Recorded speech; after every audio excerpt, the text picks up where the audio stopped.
بسم اللہ الرحمن الرحیم۔ تو کیا پڑھا تھا کل کہ انسان جو کچھ زبان سے بولتا ہے اس کو لفظ کہتے ہیں۔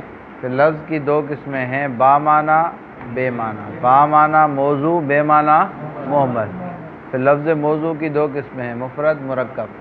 مفرد وہ ہے جو اکیلا ہو، ایک معنی پر دلالت کرے، اس کو کلمہ بھی کہتے ہیں۔ مرکب وہ ہے جو دو یا دو سے زیادہ کلموں سے مل کر بنے۔ بات سمجھے؟ پھر کلمے کی تین قسمیں، اسم، فعل، حرف۔ اسم وہ ہے جو اپنے معنی پر خود دلالت کرے، زمانہ موجود، اور فعل وہ ہے جو اپنے معنی پر خود دلالت کرے، زمانہ موجود ہو، ٹھیک ہے۔ حرف وہ ہے جو اپنے معنی پر خود دلالت نہ کرے جب تک دوسرا کلمہ ملایا۔ پھر اسم کی تین قسمیں، جامد، مصدر، مشتق۔ جامد کلالہ، جامد کون ہے؟ کلالہ سمجھتے ہو نہ؟ کلالہ وہ ہے جس کی نہ اصول ہو نہ فروع ہو، ٹھیک ہے، ہاں۔ اور مصدر ماں، اور مشتق بچے، ٹھیک ہے۔ اور فعل کی تین قسم، فعل کی تین قسمیں، چار قسمیں، ماضی، مضارع، امر نہیں۔ اور حرف کی دو قسمیں، عاملہ، غیر عاملہ، ٹھیک ہے۔ اس کے بعد کیا ہے؟ مرکب۔ مرکب وہ ہے جو دو یا دو سے زیادہ کلموں سے مل کر، اور مرکب کی دو قسمیں، مفید ہو، غیر مفید۔ مفید وہ ہے کہ سننے والے کو خبر یا طلب معلوم ہو، اس کو کیا کہتے ہیں؟ دوسرا نام جملہ اور کلام۔ پھر جملے کی دو قسمیں، اسمیہ، فعلیہ۔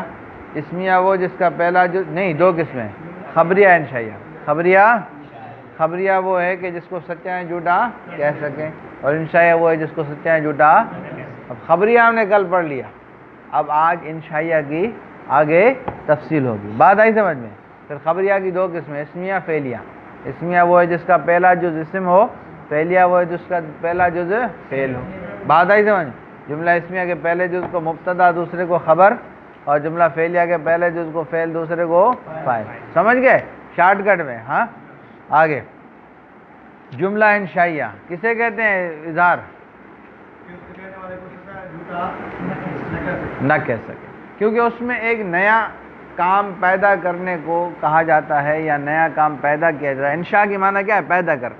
امر میں معنی افعل فعل الامر، یعنی فعل افعل اضرب ہے نا، اضرب، اس کی معنی کیا ہے؟ افعل فعل الضرب، کہ تو ضرب والا کام کر، اب نیا پیدا کرنا ہے نا۔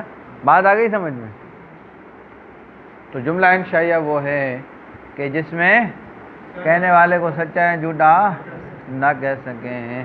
تو جملہ انشائیہ کی 10 قسمیں ہیں۔ کتنی قسمیں؟ امر، نہی، استفہام، تمنی، ترجی، عقود، نداء، عرض، قسم، تعجب۔ نداء، عرض، امر، نہی، استفہام، تمنی، ترجی، عقود، نداء، عرض، قسم، تعجب۔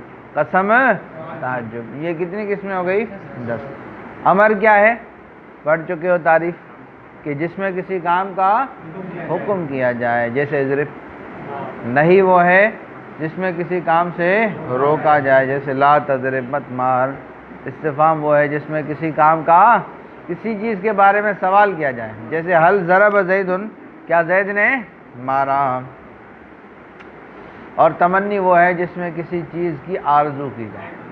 آئی بات سمجھیں؟ جیسے لیت زیدن حاضر، کاش زید حاضر ہوتا۔ اور ترجی وہ ہے جس میں کسی چیز کی امید کی جائے، جیسے لعل عمرا غائب، کہ امید ہے کہ عمر غائب ہوگا۔ تمنی اور ترجی میں فرق یہ ہے کہ تمنی ممکن اور غیر ممکن دونوں کی ہو سکتی ہے، ترجی صرف ممکن کی ہو سکتی ہے، غیر ممکن کی۔ بات آئی سمجھ میں؟ چنانچہ کوئی کہہ سکتا ہے لیت الشباب یعود، کاش کے جوانی لوٹ آئے، کاش کے جوانی، یہ کہنا درست ہے، لیکن لعل الشباب یعود نہیں، امید ہے کہ جوانی لوٹ آئے گی، جملہ صحیح ہے؟ جوانی لوٹے گی نہیں، جو چلی گئی سو چلی گئی۔ بات آ گئی سمجھ میں؟ تو تمنا بندہ ممکن غیر ممکن دونوں کی کر سکتا ہے، لیکن امید صرف اسی کی ہوگی جو ممکن ہو، ممکن ناممکن کی۔ اچھا، عقود، عقود کہتے ہیں یعنی معاملات کو۔ کس کو؟ یاد رکھو، عقود میں صیغے تو خبر والے یعنی ماضی کے استعمال ہوتے ہیں، لیکن مقصود ان سے انشاء ہوتا ہے۔ مقصود ان سے کیا ہوتا ہے؟ جیسے بے تو میں نے بیچا، اشتری تو میں نے خریدا۔